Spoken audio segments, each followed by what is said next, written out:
Pot in My Noggin, hosted by CK Sims, creating a platform to elevate, educate, and heal by creating a space where people can share their stories of struggle, triumph, and redemption.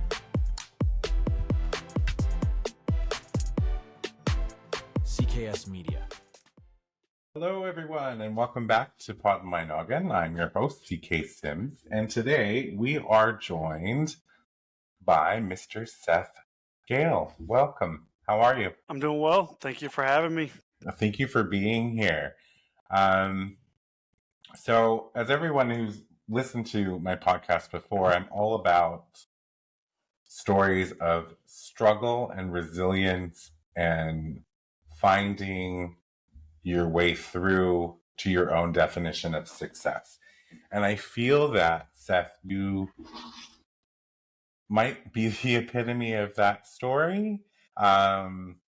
So let's get into it. Let's talk about, when I read your piece about when you were 2 and everything that happened after that, that's a lot. So let's get into it. Yeah, so unfortunately, life kind of kicked off pretty quick for me. My mom had me and my 2 sisters by the time she was maybe 19 or 20. I think she had us all back-to-back years. So it was like 16, 17, 18 or 17, 18, 19, something like that. She had all 3 of us really quick. And when I was about maybe 1 or 2, she got into a fight with my father. And my father ends up stabbing her behind the ear and nearly kills her. This whole thing was like a he said, she said between the 2 of them. She says he attacked her. He says that she attacked him, and he defended himself. So don't really know what happened to this day, other than my father was arrested and taken away. So I didn't grow up with a father. I don't have any memories of having a father in my life as a young man. The earliest memory that I have of my father is meeting him in prison, and I'll get to that in a little bit. So, that's kind of the extent of my childhood. Was me and my sisters raising ourselves because we had a single mother of 3. And being that she was a single mother, she had to work a lot, so we were home all the time alone. And so we were cooking, raising ourselves, cooking, doing the laundry, doing all the normal things you got to do, feeding yourself, stuff like that. So, when I was... Go ahead. I'll pause you for a second. Okay, so you said this happened at 2, right? Mm-hmm. And your sisters are younger or older? So I'm the middle child. So one of them's younger, one of them's older. Yep. So how early did you start caring for yourself? The earliest that I can remember, I was in kindergarten-ish. And I might have been first grade, but I think it was kindergarten, first grade. It was definitely by first grade, but probably started around kindergarten because my older sister would have been in first grade. And looking back on it, you're talking 4, 5, and 6, 5, 6, and 7, somewhere in there, the age range between the 3 of us. And as bad as that sounds, kids can be very capable at that age.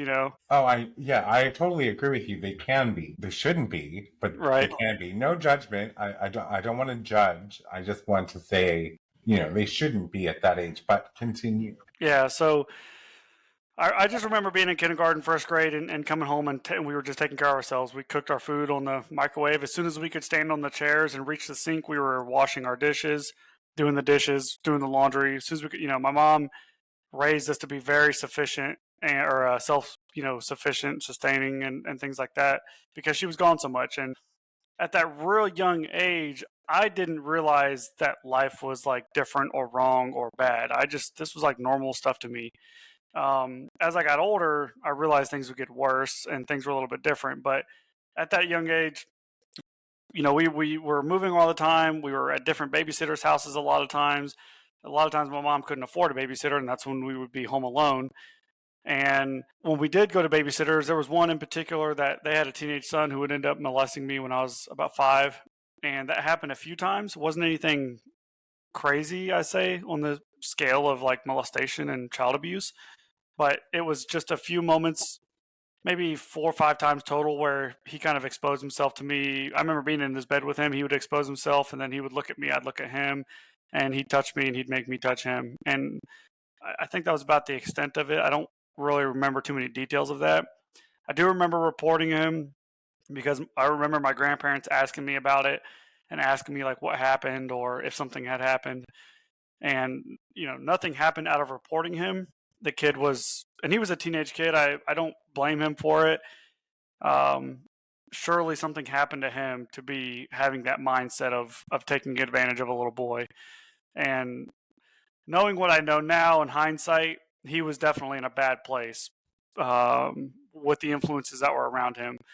And later in life, I think he may be in prison now, I'm not sure, but I know he went to prison for some time for raping the girl next door to him, maybe like 10 years later or something like that. So anyways, that happened when I was about 5, and moved on from that. Nothing really happened, and life seemed as normal as it could be for several years. My mom had always smoked, and she had always drank. She smoked cigarettes, smoked weed, and always drank liquor and beer with her friends. She always had friends over, and they would always hang out and drink, and so that was always a part of my life. Excuse me. So she had always smoked and drank, and that was always a part of my life. We always saw that.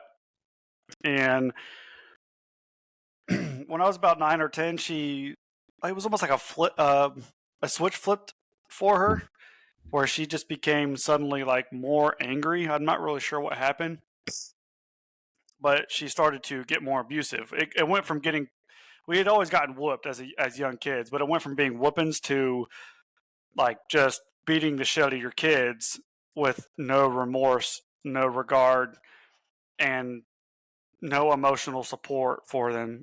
So my mom, one day she came in, and the first time I remember her punching my sister in the face, she came into my room and threw a few punches, like hammer fist style, kind of punched her, and my older sister's head snapped back, hits the wall a few times. I jump on the other side of my bed. I'm just like crying. I'm terrified. I was about 10 years old when this happened. And I'm looking up on the other side from the other side of my bed, and I'm crying, and my mom looks at me and she says, why are you crying? Stop being a bitch before I give you something to cry about. And that really hurt. The physical things are painful as well, but the emotional damage, the emotional response is really what kind of drives you away from your mother or your father. I think if you whoop your kids and you explain to them that you love them, there may be some saving grace there, but when you beat the shit out of them and then you yell at them like that, it just doesn't help. And so, a couple weeks later, I got my share of that. My mom was hitting me with a paddle, like a typical whooping. But the first time she hit me, it was a lot harder than usual, and I fell to my knees, and she kept swinging. And so she hit me across my back 4 or 5 times. I fall to the floor, I'm screaming and crying, and she tells me to get the fuck up and go to my room, stop crying. And so I crawl to my room, I lay there and cry, and she never checked on me. She never seemed to care. So I was just real torn up as a young man, and because of that, I went outside the house. I was always gone. I was always looking for friends. I was always hanging out with friends, and I had an older friend that I met who lived around the corner from me. And for the sake of this story, I'll say his name's Jacob. And Jacob is about 5 years older. I meet him. He knows that I have a jacked up life at home, so he starts to kind of take me under his wing. He's taking care of me, and he's a good kid. He's doing all the right things for me, letting me hang out, play video games. He's feeding me, stuff like that. And when I met Jacob, a couple weeks after that, maybe a month or two, he has a friend that comes over, and his friend is this grown man. This grown man walks in the front door. He's in his 30s. He's 6'5", 380 pounds. He's a Hispanic, but he's got real white skin, and he has this like long, slick back black hair. He's got the big like Dahmer style wireframe glasses on, and he walks in and he introduces himself to me, and I'm standing there 10 years old. I'm this tiny little boy, and we talk about football and video games and pizza, and we make some commonalities. I like all 3 of those things, and he does too. So he says, well, why don't you come up to the house with me and Jacob, and we hang out and play video games all weekend. So I said, okay, cool. So I go home, ask my mom. My mom says, okay, boom. So I go to his house. I start hanging out with Jacob and this guy. His name's Mondo. We called him Mondo. We start hanging out every weekend, and during this time, as I start hanging out with Jacob and Mondo more, my mom becomes more abusive. She starts dating she gets a new boyfriend. We move to a new house. She gets addicted to crack and cocaine, becomes, more of an alcoholic than she had ever been. And well, I don't know if she was ever an alcoholic, but she was drank a lot and she used a lot of drugs. And there was a lot of drug addicts in our house every day. And she was just like irate, just angry all the time. And my bedroom in this house that I lived in, this last house I lived in with my mom, my bedroom had a 4-foot by 2-foot hole in the ceiling. So I could look up through my ceiling and see the attic above. I could see the roof structure. So when it was raining or snowing, any kind of cold wind, all that was coming straight into my room. And at 10 years old, I laid there on this thin little mattress with a thin little blanket, wet the bed every single night. And I was incredibly suicidal at that point. Like, I just wanted to die all the time. I thought about it every single day, just wanted to end my life. I was getting bullied at school. Mom was abusive and all the drugs, so I saw many drug addicts in my house every day, just passed out on the couch, shaking, like just high out of their minds. So it's kind of going through it, obviously. And during this time, about 3 months into knowing this guy Mondo and hanging out with him, I started going to his house by myself a lot more. And sometimes Jacob would come and sometimes I'd go by myself, but I was naive to what was happening to me because of what was going on at his house. And, I remember going to his house and there was 3 TVs, 3 video games, 2 computers, a table with a bunch of stuff on there to play card games and all that. We had pizza, pop, energy drinks, coffee. We could cuss, watch whatever movies we wanted to watch, play as much video games. There was no rules at his house. It was like a kid's paradise. So I loved it. And so I would go to his house as much as I could. And about 3 months after knowing him, he finally starts to make his move on me and he starts to molest me. And so Monday through Friday, I'm dealing with my mom, the abuse, the drugs, the violence. Friday night, Saturday night, I would be at Mondo's house and he was molesting me. So this went on for about 2.5 years, this cycle between my mom and Mondo. And it was just I was escaping one hell going to another, and as it went on, about 2.5 years into it, my mom ends up getting arrested. She stabbed her boyfriend over some drugs in the bathroom, set some stuff on fire in the front yard. The cops come and take her. And I watched all this happen at 12 years old. Like, I was out in the front yard on a hot summer day and just see all this going on in front of me and was just incredibly hysterical. Probably one of the more traumatic moments of my life, seeing my mom get taken away from me in that cop car and watching her and, just being a few inches away from her while it was all happening. And, I felt like I was dying that day. You have this like weird feeling that comes through your body when that happens. And about 6 months later, I was at my grandparents' house finally. So when my mom was arrested, and for about 6 more months, I was bouncing around to different houses, living with random people, just kind of going to different schools, taking care of myself and surviving. And I was doing this by myself. I wasn't with my sisters. They went a separate direction. I went a different route. So, but anyways, about 6 months later, my grandparents find us, and I go to my grandparents' house. My sisters are already there. So my grandparents found my sisters before they found me.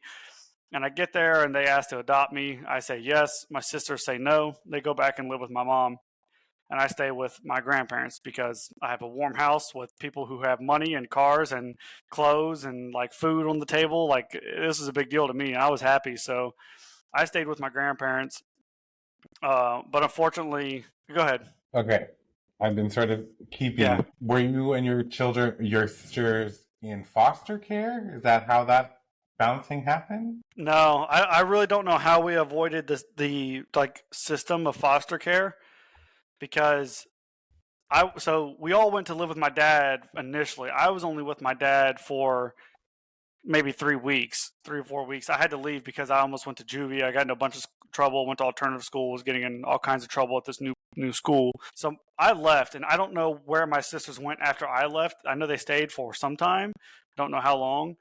But I left and I went to live with a cousin, and then I lived with some random people, and then I lived with some more random people. And when I was living with these other people, this other family, my mom had threatened to come and pick me up, and I said, no, I don't want to live with you. And so that's when my grandparents found me. But that all went on for like 4 or 5 months, something like that. But I was never in the foster care system, thankfully. So like my mind is sort of trying to reel and process, right? Yeah. So, and I'm an adult who like I can't even conceptualize Yeah. that sort of adversity for a child. And so here you are now 12 and a half years old, roughly. Yep. And you were molested by an older boy when you were 5. I mean, your dad tried to kill your mom. And the way my brain works too is it's very weird because after telling your story, I'm completely focused on you. I'm focused on your sisters and how hard that must be. But then I'm trying to also solve the puzzle of what happened to your mom. And like, Yeah. was there head trauma when she got stabbed behind the ear? Like, there's so much, right? But then the environment at Mondo's house, that's like right from the grooming book. Like he was grooming you, creating this space that you'd want to come to, always giving you a rule-free house, your freedom, treats, games, all of the things that you could possibly want and desire so that he could get what he wanted and desired. And this went on for 2.5 years, and you were with your mother during the week and him on the weekends. And like, I'm trying to think, like, as a child, you must have always been just trying to convince yourself that this is going to be a better weekend. Maybe this won't happen, or this is going to be a better week. This might, like, to be in survival for that long. And then you say that you were a child, roughly 10 years old, and you were suicidal. Like, thinking about death. That's such a... I have way more questions, but I'll let you get through some of the story. Some of it won't probably come up, but I'm like, like, have you ever spoken to your mom about this? Have you spoken to your sisters about this? Like, that might be a part of your story and you want to continue, but like, these are things that are in my mind. So yeah, I mean, those are good questions. I have not really addressed any of this with my family the way that I am here. They all know what happened to me, but they don't. I've never sat down and like had a heart to heart with them about any of this stuff. I don't have a relationship with any of them anymore because of everything that happened, unfortunately. So yeah, I mean, I guess just to kind of wrap up the childhood real quick. Yeah, so I moved with my grandparents. They asked to adopt me. I say yes, and I still wanted to go to Mondo's house. Like you're in this trap, this like psychological war, and he just guilt trips you over and over and over again. And so at this point, I just hated going to his house. I did not like it.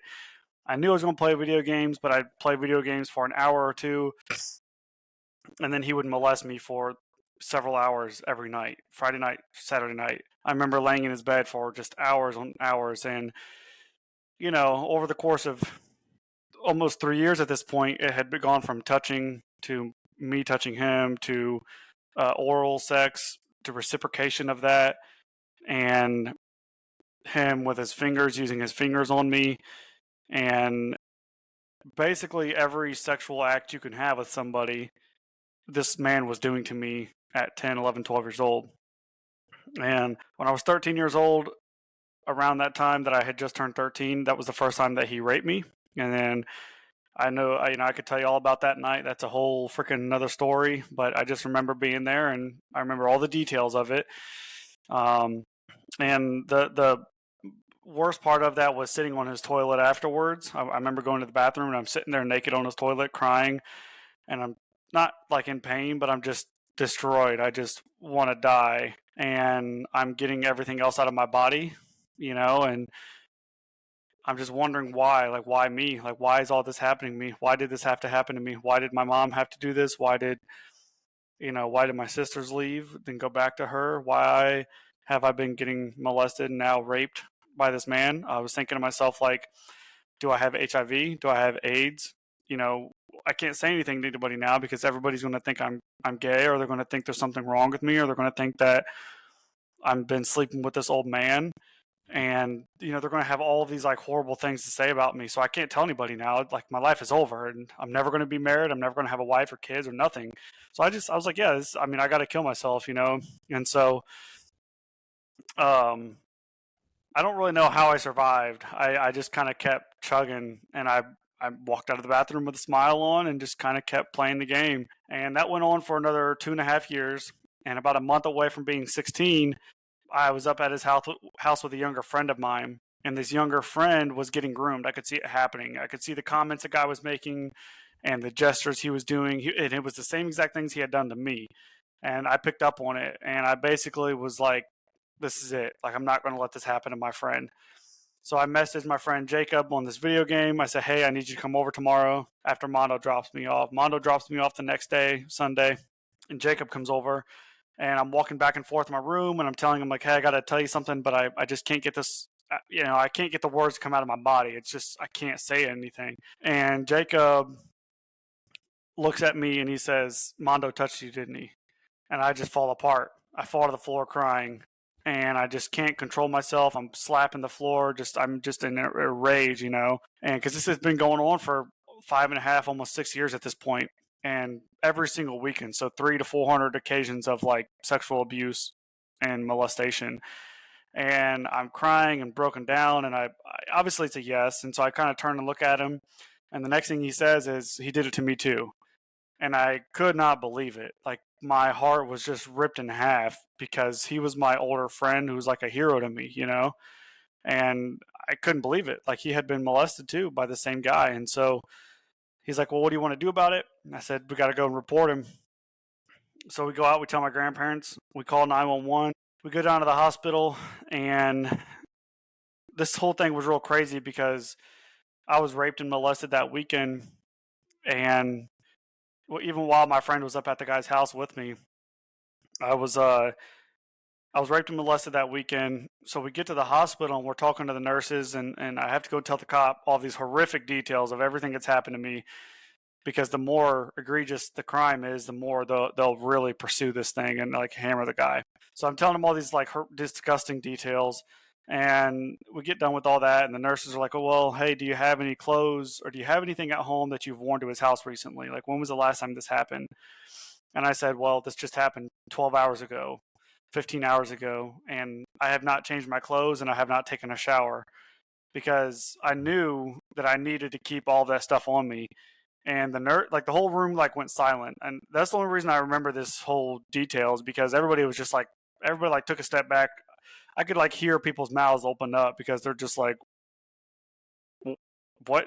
And they could not believe that this 15-year-old kid knew to, you know, not take a shower and not take off his clothes and all that. So they test me, they find his DNA, they go and arrest him.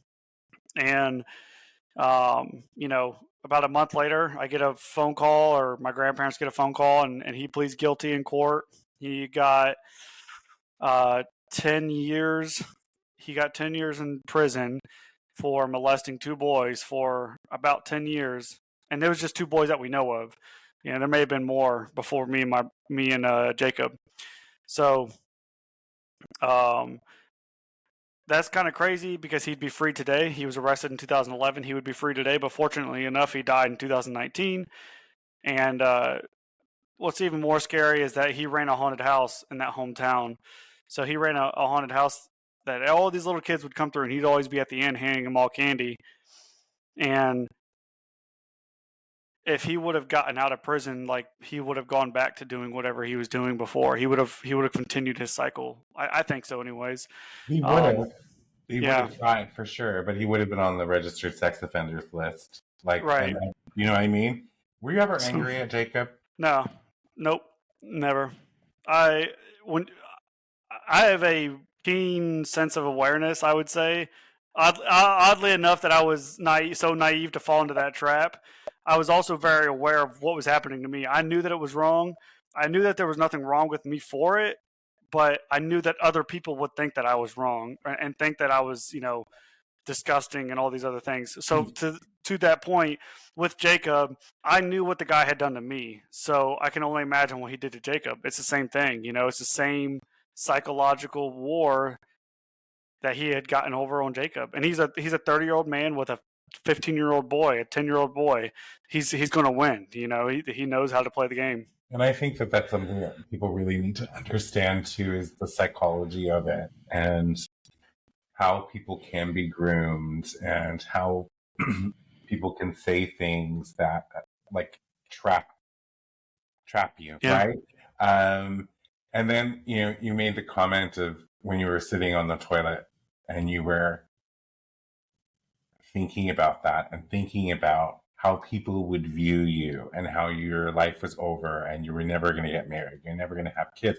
Like, you were 13 and a half years old. Like, geez, right? Like, you know what I mean? Like, that's a heavy cross to bear for someone who's my age, 42, for someone who's older, for a child. And when it came out and he got arrested, you went and you were still living with your grandparents. That's right. There was some stability there from your grandparents, like your safe space, I guess. What happened next? How did you move on from that? Yeah, the initial impact was like, okay, I don't have any plans this weekend, so I guess I'll just stay at home, because I had moved in with my grandparents, and so I was at a new school, new country school with a bunch of kids I didn't know, so I didn't really have any friends. So that was like really the biggest thing. I was like, man, I don't know what the hell I'm going to do now. Like, I'm bored on the weekends. So fortunately, I mean, school started up soon, because that was in like June or July when I reported him. And I remember going to the fairground that week or that summer in August, and I just got my braces off. My birthday was in August, and so I remember just going to the fairgrounds and walking around, and some girls that I had seen from the school saw me, and I smiled, and they were like, "Oh my God, you got your braces off!" And then, like, I don't know, I just had this like restored sense of confidence, and I just felt good. So I started walking around talking to everybody, and I quickly went from being this like real hated kid to being quite popular, and everybody really liked me.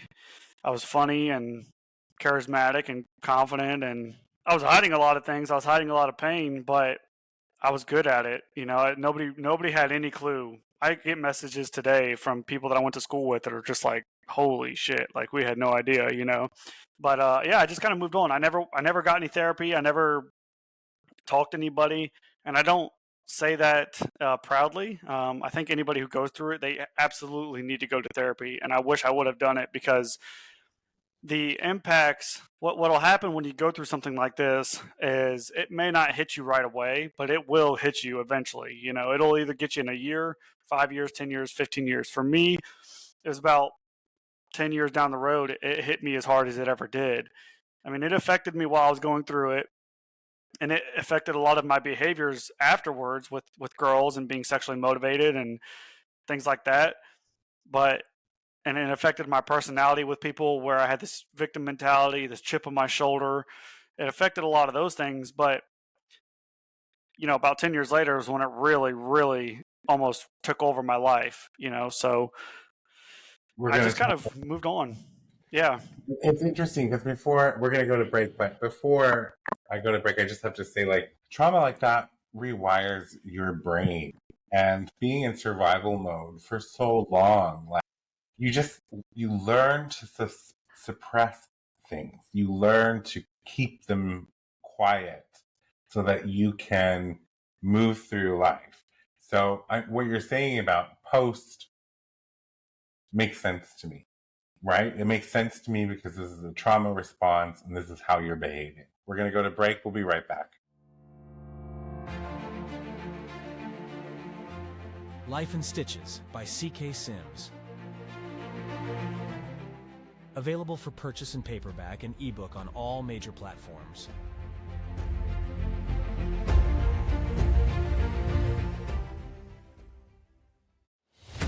Partner today with CK Sims and Pod in My Noggin to get in front of an audience that cares.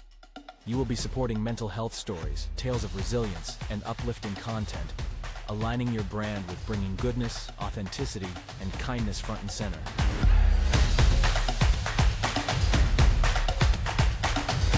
This spot could be yours. Do you have a story of struggle and resilience? One that you want to share with others and possibly help someone through their own struggles? Find the link in the show description and fill out the guest form today.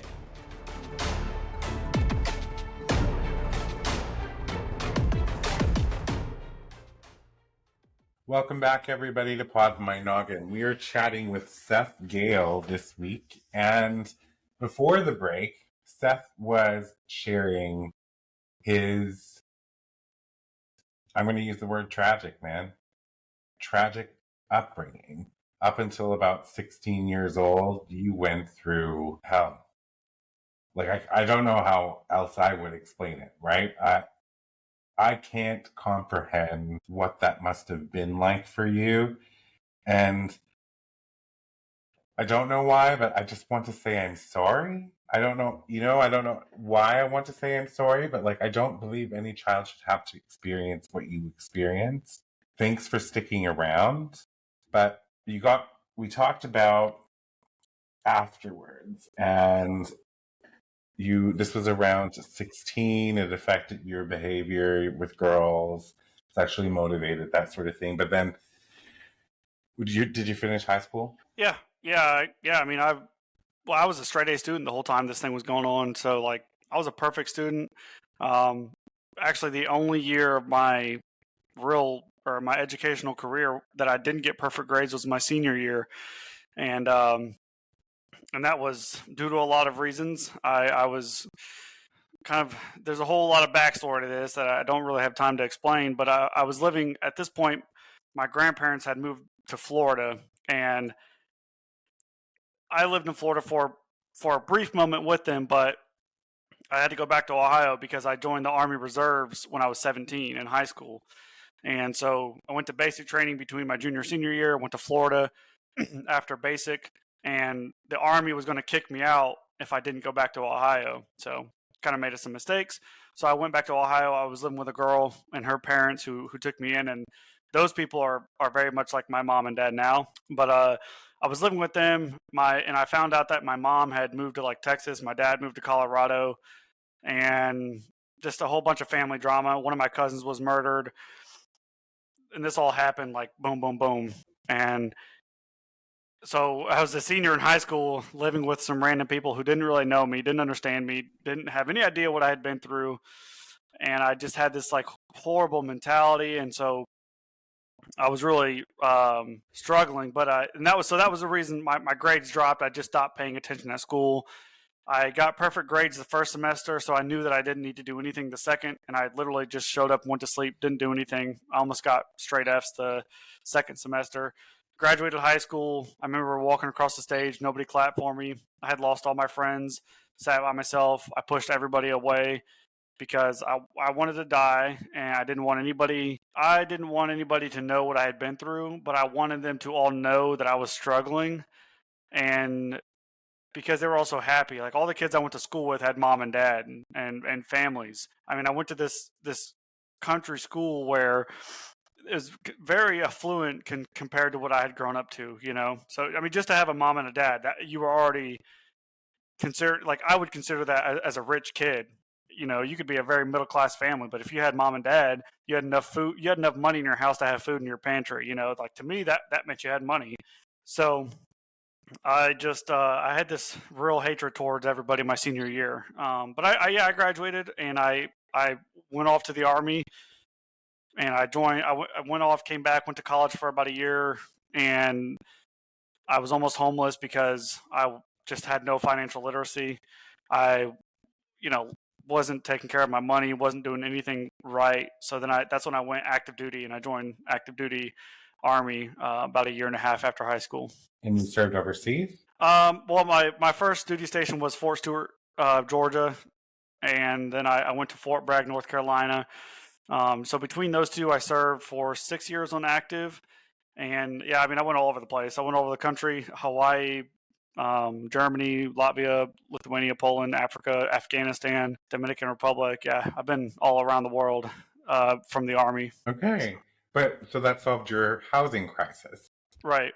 right? Yeah. Joining the Army gave me that stability of a place to live, a place to work. So I had money, a place to live, and food.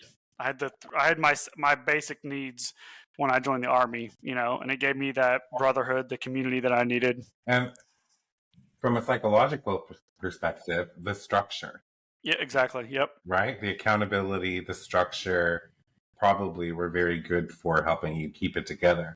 So you served how long in the Army in total? In total, like 8 years, 9 years. I was active for 6 of those. And so we're at, I'm trying to do the math. So 17, 10, 27, 26 years old. You're 26 years old and you're finishing up with the Army. Like, I'm assuming it's what, 2 terms? Yeah. It was 1.5, 2. Yeah, something like that. And then what was next for you? Well, when I was getting out of the Army, like I was kind of saying earlier, that's when everything kind of crept up on me. The last 6 months getting out of the Army, I mean, I'd always had suicidal ideations pretty much every day, even after being married, having a daughter. My son was born at this point. Oh, so you met a woman in the Army, got married, had a child. Okay, all right. Yeah. So I mean, I met my wife back in 2000. I don't even remember now. We've been married for 7 years. That's all I know. She doesn't need to watch this podcast, right? Yeah, I can't remember what year we met, but we've been married for 7 years, and so we got married. We met and got married quick, and then about a year and a half later, we had our daughter. About a year and a half after that, I went to Afghanistan, or not even that. A year after my daughter was born, I went to Afghanistan. Came back.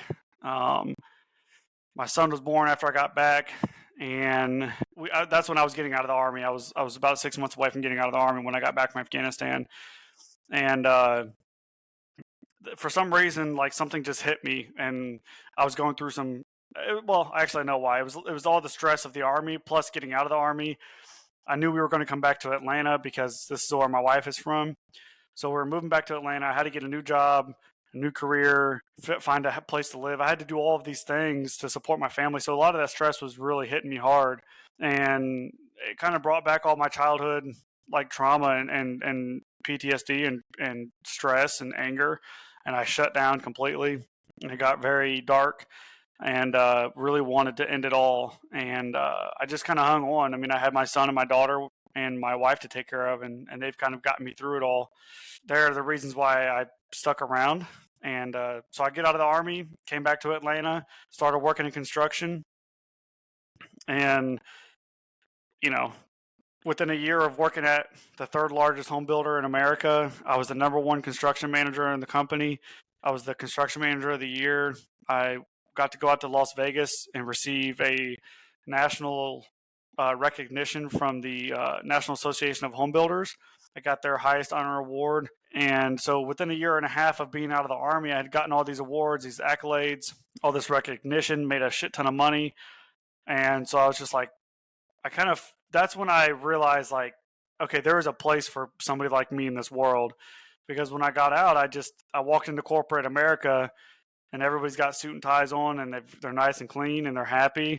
And for me, happiness, I had not really found out what that was at this point. Like when people talk about happiness, I don't know what that means. And so because of all of these things, that's when I decided, okay, I have to start telling my story or at least write a book or something because, a lot of people go through what I went through, and to be where I'm at, it's impressive. But if you know my backstory, you wouldn't believe it. Like when I was on the stage in Las Vegas and I was receiving this award, I get to go up there and give a speech, and I kind of say thank you to all these different people. But had they known half of what I've been through, I mean, they would have fallen apart in that room, So to see me where I was at, so then about 6 months ago, I started listening to a bunch of podcasts, and I started hearing how impactful other people's stories were to me and how much they helped me heal, even though they have nothing to do with me. We have completely different stories, but their story is very relatable in terms of their trauma, the way they feel, and the way they've recovered from it. And because of that, I decided to start telling my story. So I've been telling my story now for about 6 months, and I've done a few public speaking engagements now. I've got a few more booked for this year to just go out and share my story and explain to people how I overcame all of the trauma and the tragedy that I went through as a young man. And if you're going through it, that there is another side of life that you can discover. So the thing is, so I'm curious here. So like, you say you came through it. You say you had no therapy, right? Which I appreciate the call out, because it's an important call out when it comes to people should definitely get therapy to help. But what do you think actually was the catalyst to turn things around? Well, like, was there a moment? Was there a thought? Yeah, there's a couple of them. So my life has kind of turned around in phases, I would say. You know, when I joined the Army, I would say probably that was my first phase. When I joined active duty, that was my first, like, okay, I'm fixing my life now, because I wasn't going to be poor anymore. I was going to have food and money and, a job, basically. So that was maybe my first phase, but that was like a real small change for me. The next one was right before my daughter was about to be born. I was $60,000 in debt, and we were living paycheck to paycheck, and I had a huge victim mentality. So I read a few books, and I completely flipped my mindset. Now, I changed my mind about everything in life except for one thing, and that was my marriage. So I addressed all the problems in my life. I stopped being a victim about everything. I fixed everything. I started to grow and do better in every aspect of my life except for my marriage.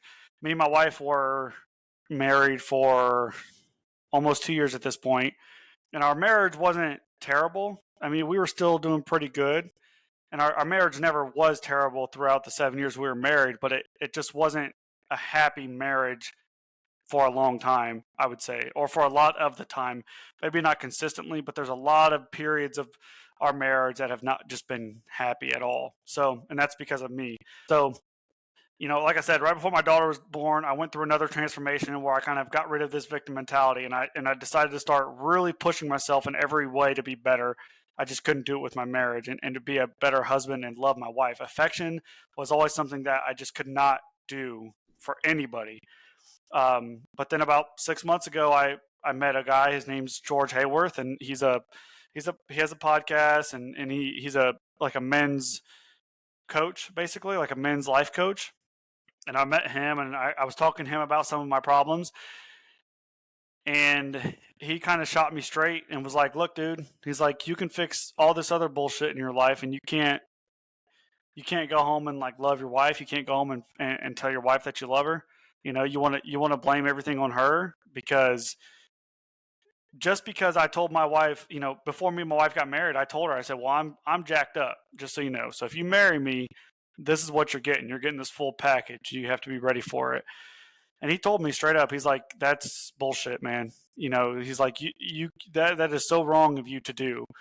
And he said, "I understand what you've gone through is incredibly traumatic, but it is not right for you to go through that, to understand it, and then to use that on somebody else, because I was unintentionally manipulating people, not only my wife, but other people around me. I was doing the gaslighting thing that people do, and I wasn't even trying to do it on purpose. I just knew that it worked. I knew that if I told my wife, well, you married me, when I was deployed in Afghanistan, and she would call me or text me, and she was upset. And I'm like, look, you married me. Like, this is your fault. Like, if you didn't want to be a part of this, you didn't have to. And so I had that conversation with him about 6 months ago, and George really helped straighten me out. And ever since then, my life has taken a complete 180. I mean, I am the happiest that I've ever been in my entire life. I have talked about all of my trauma time and time and time again, and it does not bother me a bit for anybody to know anything about me. And I can walk into my kitchen and give my wife a hug and a kiss and love her. I can text her and tell her I love her. I can talk about her on podcasts and tell her I love her. if you go back and look at the first few podcasts I recorded, I'd say I would always tell everybody, I have these 2 beautiful children, love them to death. I love my children. They're the most important things in the world. And I have a wife, just a wife, So for me to even just be on this podcast and say that I love my wife and that I think she's incredible and that she's beautiful, that doesn't hurt me anymore. But 6 months ago, it did. I couldn't say those things, and I don't know why, but that transformation of well, yeah, I do know why. Yeah. But that transformation of just knowing what the obstacle is and admitting like this is the obstacle, and instead of just avoiding it, because for me, fortunately enough for me, is I have 50 things I can pick from. I got all these different things I can address, right? So if I don't address my marriage, like not that big of a deal, because I've got childhood trauma, I've got maybe some military stuff, I've got all these other problems that I can fix, and then I can say, well, I'm working on all these other things, my marriage can wait, so that I always put it off. And that's like one of those things that I could just, that was that obstacle I didn't have to worry about, and now that's the last one, and now I have to fix it, and that really should have been one of the first ones that I fixed, so Perhaps. But I don't know if we can fix the marriage before we attempt to fix ourselves. Well, I think it would have been a lot easier if I would have had a better relationship with my wife, because I almost lost her, So that's the reason why I say that for me is because I tried to leave my wife multiple times, and she did not leave me. Like, I literally told her, I don't want to do this anymore. I don't want to be with you. And she didn't leave me. She yelled and screamed at me about how if she walks out of this door, like, that's it, blah, blah, blah. So she didn't leave me. Like, that was the thing. So I wish I would have addressed it earlier, because we could have been happy for, like, ecstatic. We could have been ecstatically married, not just happily married, but like we could have been so happy about each other, and mostly me being happy about her for the last 7 years instead of, a lot of regret and pain there. So I do agree with you. I do. It's really hard to focus on relationships when you yourself are broken, right? yeah. And I'm happy that your marriage has a happy ending. So it came to that point. What was the gentleman's name that you just said that you talked to? His name is George Hayworth. George Hayworth. I hadn't heard of it, but sounds like a smart guy. He is incredible. Yeah. So to me, I think that's what I was looking for, really, was you sometimes just sort of glaze over, even when I watched on your website, what it was that helped you pivot. And that's where credit has to be given, because one, you never went to therapy, right? But you knew that you weren't okay. 2, you chose to read those books, right? 3, you chose to receive that message. And 4, you chose to put it into action. So you fixed yourself somehow from a broken child with a story so dark and so painful. You pulled your own self up and created this life, this happiness that you're experiencing now. And then George helped you see, but in the same things, those 4 principles still come into play, right? So he helped you see what the obstacle really was in the marriage. But those 4 principles still apply. It's because you received, you put to action all of those things. Here we are now, where you can talk about your wife, that she's a beautiful wife, that you love her, all of those things. And you are out here doing great work. And I have a question, and I'm cognizant of time, but the first time that you told your story to someone, what was that like? So I've told I've told it a few times to different people in like weird settings. I remember telling it the first time on a train. I was in Europe. I was on a train going from like France to Italy or something like that, and I was still in high school. This was like the year after it happened to me. After I reported the guy, it was like maybe 9 months later. I was on this train, and it was a school field trip, and I was talking to this lady, and we had like a 5-hour train ride, And so she was kind of like, well, why do you live with your grandparents? And I was like, I got a story for you. So I kind of went through all this stuff, right? But there was no pressure there. It was just me and this old lady. So that was real easy. And I really held back too. I didn't tell her all these like crazy details. But, the first time I told my story in a setting like this, it's actually on my YouTube channel. It's a 3.5-hour video, and it was incredibly painful. I had not rehearsed it. I just sat down and was like, hey man, I got my jiu-jitsu coach and a few other buddies who had cameras, and I said, hey, let's shoot a podcast style interview, and let me just tell my story. I'm tired of holding back. I'm tired of hiding this. And that was very uncomfortable, very painful. And if you watch that video, I'm like grabbing my legs. I'm very fidgety. I'm stuttering over my words. There's a lot of ums and I can't get the words out. It was really hard for me, and I broke down. I cried 3, 4, 5 times in that video. That was really hard the first time I told it. I'm going to tell everybody at home we need to go watch that video because I'll probably cry. There was a couple points when you were talking that I was like, don't cry on screen. Just keep it together. You said something earlier that I want to call out as well, because you saw a podcast, you heard stories that weren't your story, but they helped you because something in those stories resonated, right? And I think that that's what is so important about our lives and humanity, is that when we share the shit that we've gone through and how we've survived, I don't even want to say succeed for everybody, because not everybody succeeds in the way they want to, but just survive can help others heal and move through it and get inspired, or like yourself, want to start talking about it. And just talking about it is a healing process, right? Everyone at home, you can check Seth out at his website at Sethgehle.com. I'm going to link it in the description, but if you're listening, it's Seth, S-E-T-H, Gehle, Gehle.com. I feel like it's spelled Irish. Is it Irish? I think it's German. I don't know. Okay, yeah. So .com. He's also on Instagram and YouTube as GoBeyondTheShadows. That's where you're going to find that 3.5-hour tearjerker of an interview that he did. You're out public speaking.